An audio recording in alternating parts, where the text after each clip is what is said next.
विघ्नहर्ता श्री गणेश, श्री गणेश, श्री गणेश। हमने लोभासुर अथवा उसके लोक को तो नहीं देखा, किंतु कल रात्रि से हमारे नागों को नागलोक के तल से एक अत्यंत तीव्र प्रकाश दिखाई दे रहा है। ये प्रकाश अवश्य उस धन का ही है जो उसने कुबेर जी के धन कोष से उठाया है। शेषनाग जी, क्या आप हमें उस प्रकाश तक ले जाने की कृपा करेंगे?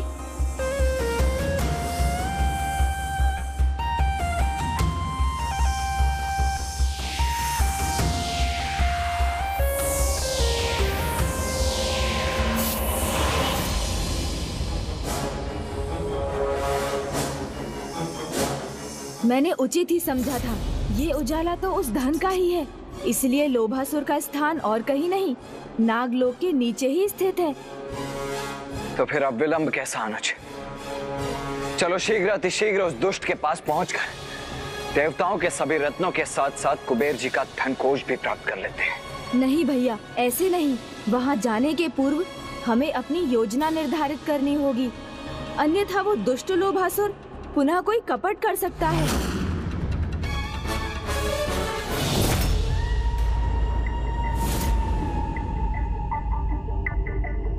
नहीं, लोभासुर तो एक मुद्रा का अंश भी नहीं खो सकता। पूर्ण मुद्रा खोना सहनीय है मेरे लिए। ये कुछ भी करूंगा, किंतु अपने उस मुद्रा को प्राप्त करके रहूंगा मैं, प्राप्त करके रहूंगा मैं।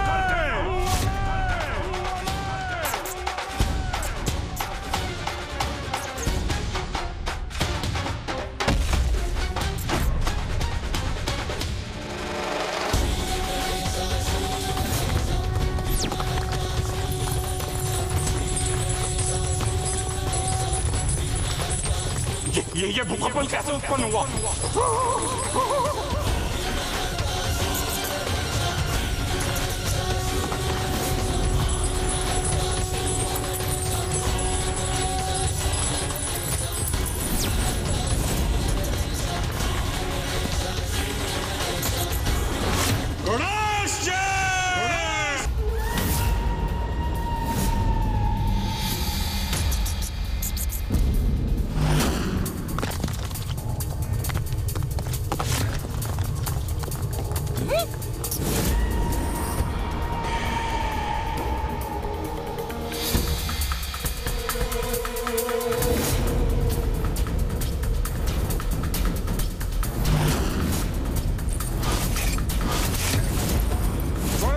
जगमगाहट से भरे मेरे इस लोहितपुर में मैं आपका स्वागत करता हूँ।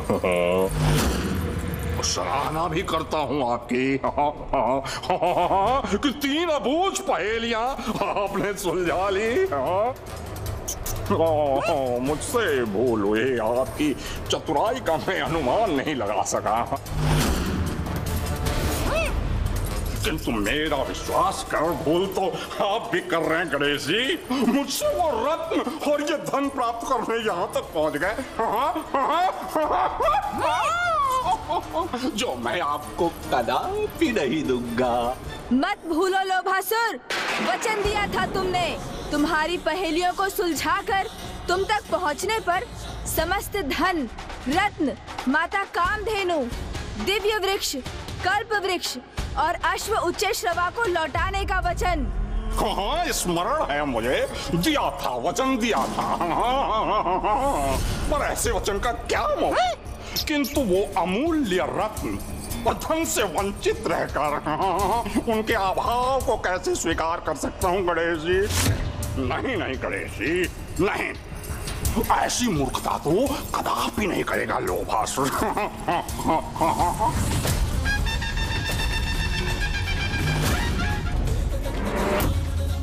लोभासुर, स्वर्ण और धन नहीं, मनुष्य के वचन ही सर्वाधिक मूल्यवान होते हैं, क्योंकि जो अपने वचन का दृढ़ता से पालन करता है वही सभी के विश्वास और सम्मान का पात्र बनता है, और जो वचनों की मर्यादा को भंग करता है उसके चरित्र का ये अभाव व्यर्थ कर देता है उसके जीवन को। मेरे इन शब्दों को अंतिम चेतावनी समझो और लौटा दो वो धन, वो रत्न जिन पर तुम्हारा कोई अधिकार नहीं। अन्यथा अपना सर्वस्व गवा बैठोगे, न सर्वस्व गवा बैठोगे, न सर्वस्व गवा बैठोगे। गणेश जी, जिस धन को मैंने प्राप्त किया है वो यहीं सुरक्षित रहेगा मेरे लोभितपुर में। उसे मुझसे कोई नहीं छीन सकता, आप भी नहीं।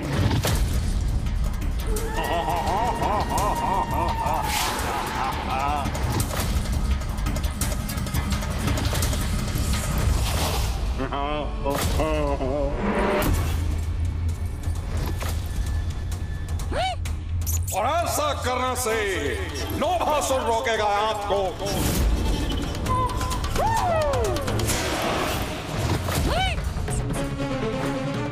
लोभासुर तो अब अत्यंत उत्तेजित हो गया है। यदि यही तुम्हारा निर्णय है तो उचित है लोभासुर, मैं भी तुम्हारा सामना करने के लिए प्रस्तुत हूँ।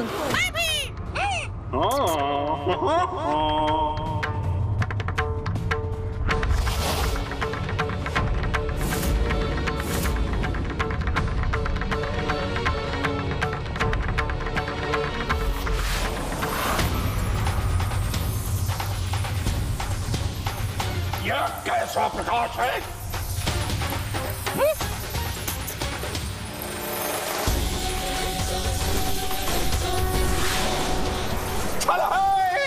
यह मायावी प्रकाश करके कुछ नहीं प्राप्त होगा गणेश जी, कुछ नहीं। देखिए गणेश जी, मेरी दृष्टि को बाधित नहीं कर सका आपका यह प्रकाश। इसे उत्पन्न कर मुझे भयभीत करने के प्रयोजन में विफल हो गया। मेरा प्रयोजन तो तुम्हारी समझ के बाहर है लोभासुर।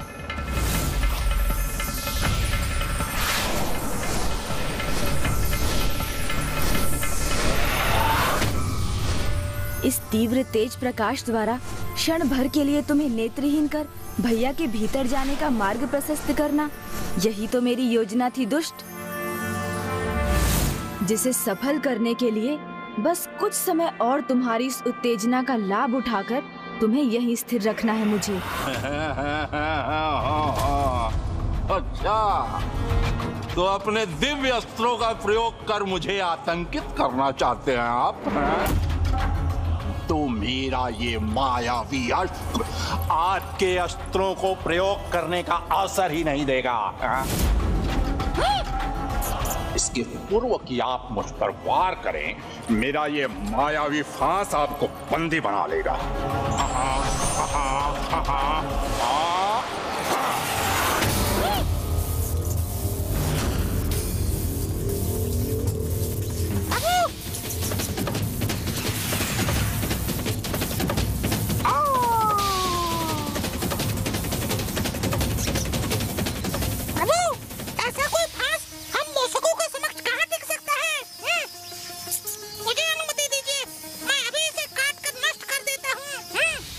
आपका साहस और आत्मविश्वास दोनों अत्यंत सराहनीय है मूषक जी, किंतु आप भूल रहे हैं, हमें इस फांस को नष्ट कर इससे मुक्त नहीं होना है, अपितु इसमें उलझकर लोभासुर को यहीं उलझा कर रखना है। इस दुष्ट लोभासुर को यही समझाना है कि वही इस युद्ध में विजयी हो रहा है, तभी तो हमारी अपनी योजना सफल होगी। प्रभु तो उचित कह रहे हैं, अभी मुझे स्मरण हुआ है। हम उसकी पहेलियां सुलझा भी दें तो भी वो दुष्ट लोभासुर अपने वचन पर कदापि स्थिर नहीं रहेगा। स्वेच्छा से तो वो कुछ भी नहीं लौटाएगा और महादेव से अजय होने का वरदान प्राप्त होने के कारण उसे युद्ध में पराजित करना भी असंभव है। जिस लोभी के जीवन का आधार उसके लोभ का चरम हो, तो फिर क्या उपाय है प्रभु? वो तो अपनी पराजय तभी स्वीकार करेगा जब वो अपने लोभ से प्राप्त धन और रत्न खोने पर विवश हो जाए, और ऐसा करने हेतु मैं और मूषक जी लोभासुर को उलझा कर रखेंगे। और भैया, आप इस अंतराल में अवसर प्राप्त होते ही गुफा के भीतर प्रवेश कीजिएगा और जो भी उसने चुराया है उसे लोभासुर के मायावी कपाल में भरकर लौट आइएगा और उसी मायावी कपाल के द्वारा आप समस्त धन पुनः प्राप्त कर लीजिएगा जिसका प्रयोग उसने धन चुराने के लिए किया था। और कुबेर जी, आप अपने धन कोष के द्वार खोल कर रखिएगा क्योंकि वहाँ का समस्त धन अब शीघ्र ही वहाँ लौटने जा रहा है, क्योंकि मुझे पूर्ण विश्वास है कि मैं और मूषक जी उस लोभासुर को उलझा कर रखने में अवश्य सफल होंगे, जो हमारी योजना का आधार है। मुझे प्रभु की योजना के अनुसार ही कार्य करना होगा। लोभासुर को विश्वास दिलाना होगा कि स्थिति उसके नियंत्रण में है, तभी तो वो असावधान होगा।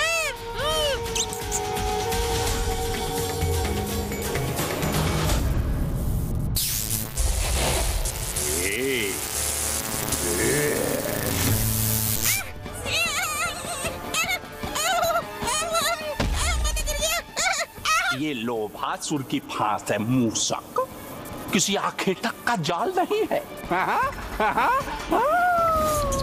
प्रभु, यदि इसे मैं नहीं काट सका तो फिर इसे काटना तो असंभव ही है। उचित कहा तुमने। मेरे मायावी फांस का कोई काट नहीं है, कोई पंडित इसे खंडित नहीं कर सकता। अभी तो मेरी ये सफलता का आरंभ है गणेश जी। देखिए ना, आप मुझे अपने फांस के वार से बंदी भी नहीं बना सके, किंतु मैंने आपको बंदी बना लिया गणेश जी। और क्षमा करिएगा गणेश जी, आप इस अवस्था में तब तक रहेंगे जब तक हमारे महानायक भंडासुर जी की तपस्या संपूर्ण नहीं हो जाती।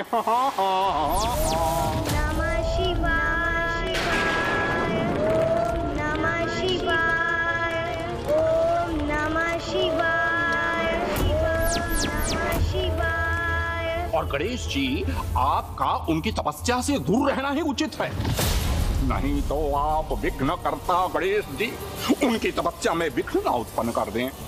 मेरे मन में क्या विचार है ये तो तुम्हें शीघ्र ज्ञात हो जाएगा दुष्ट लोभासुर।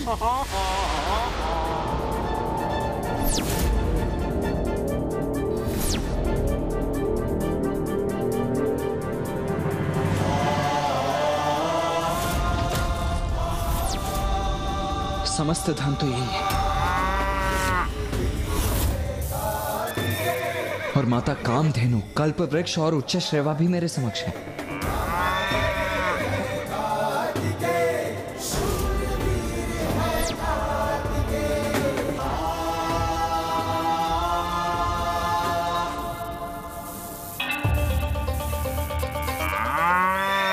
तो अब बस इन सभी को यहां से ले जाने हेतु उस मायावी कपाल को ढूंढना होगा मुझे, किंतु ये है कहां?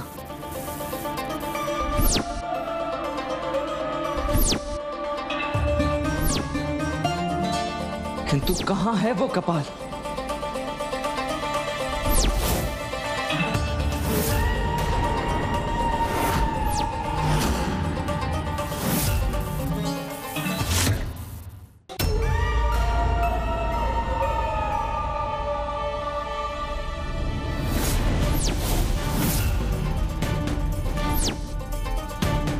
यहां सिंहासन के निकट तो नहीं है,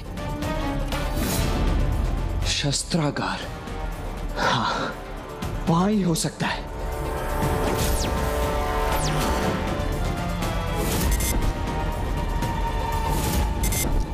यहां भी नहीं है, फिर कहां है वो कपाल? मुझे तो उसे ढूंढने में ही इतना अधिक समय लग रहा है, तो फिर अनुज गणेश को कुछ और समय उस दुष्ट को उलझा कर रखना होगा।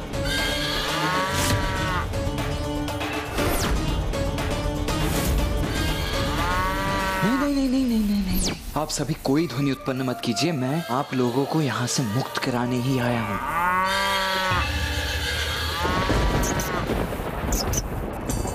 हाँ, अचानक क्या हुआ है इन दोनों को? इतना तीव्र स्वर क्यों उत्पन्न कर रहे हैं ये? कोई अन्य भी तो नहीं है यहाँ, किंतु कोई भीतर कैसे जा सकता है? कहीं गणेश जी ने कोई छल तो नहीं किया मेरे साथ? आओ, मैं विनम्रता पूर्वक आपसे यह प्रश्न करना चाहता हूं कि छल से आप अपने साथ यहाँ किसे लेकर आए हैं? आए? कौन गया है भीतर? अच्छाई और कौन? यहाँ अच्छाई के आगमन का आभास कदाचित दिव्य गौ माता कामधेनु और दिव्य अश्व उच्च श्रवा को भी हो गया है। मुझे भ्रमित करने का प्रयास कर रहे हैं गणेश जी, किंतु लोभासुर को छलना इतना सरल नहीं है। आप यहीं बंदी बने रहिए, मैं स्वयं जाकर देख लेता हूँ। ये तो भीतर क्या है प्रभु? और प्रभु कार्तिकेय अभी तक वहाँ से बाहर ही नहीं लौटे हैं। कुछ कीजिए प्रभु, इसे कुछ समय और उलझा कर रखिए ना। मिल गया उपाय। मिल गया?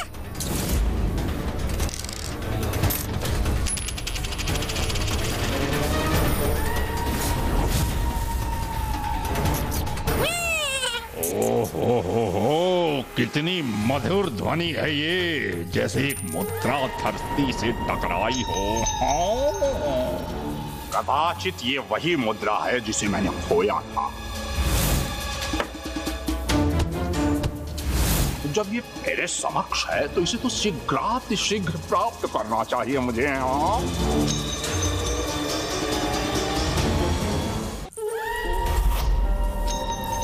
लोभासुर अपने लोभ के वश में आकर पुनः उलझ गया।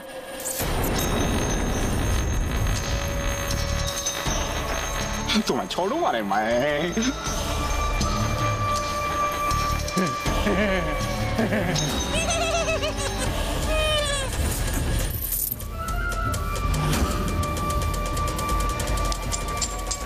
तुम्हारे कारण मेरे सारे आभूषण गिर गए।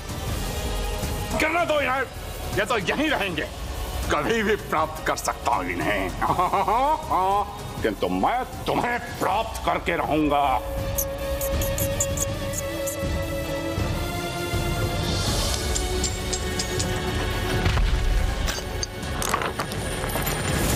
अब आप तीनों ही मुझे ये बताने की कृपा कीजिए कि उस दुष्ट लोभासुर ने अपने उस मायावी कपाल को कहां छिपा कर रखा है।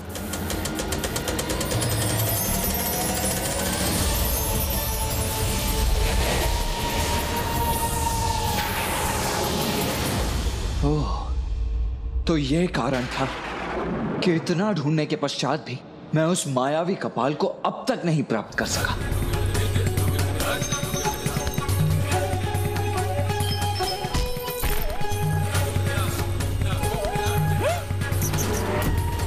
वो मायावी कपाल जिसे भैया भीतर ढूंढ रहे होंगे, वो तो यहाँ है। किंतु उस मायावी कपाल को तो उस दुष्ट ने अपने तन से ही बांध कर रखा है, तो अब उसे कैसे प्राप्त करूंगा मैं?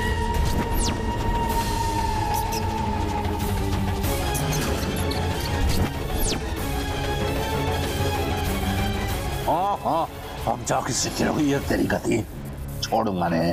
हाँ।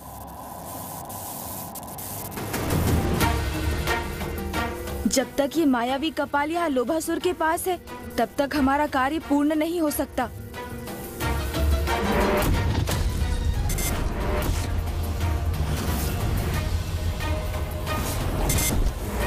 तो अब जाके ज्ञात हुआ है मुझे आपका छल। मेरा अनुमान उचित ही था, कोई अन्य भी है यहाँ।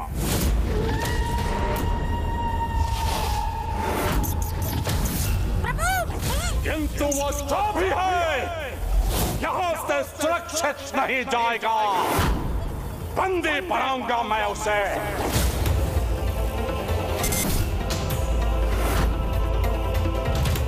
मूषक जी, जब कोई योजना विफलता की ओर बढ़ने लगे तो हमें शीघ्र उसके विकल्प का प्रयोग करना चाहिए। हाँ प्रभु।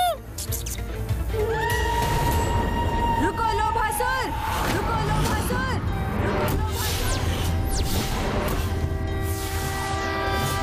स्वीकार करता हूं मैं आपकी चुनौती।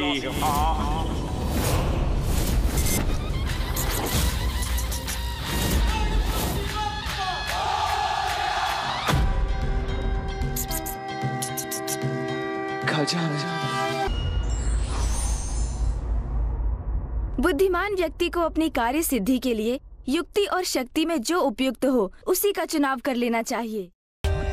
For more updates, subscribe to our channel, click the show links and enjoy watching the videos.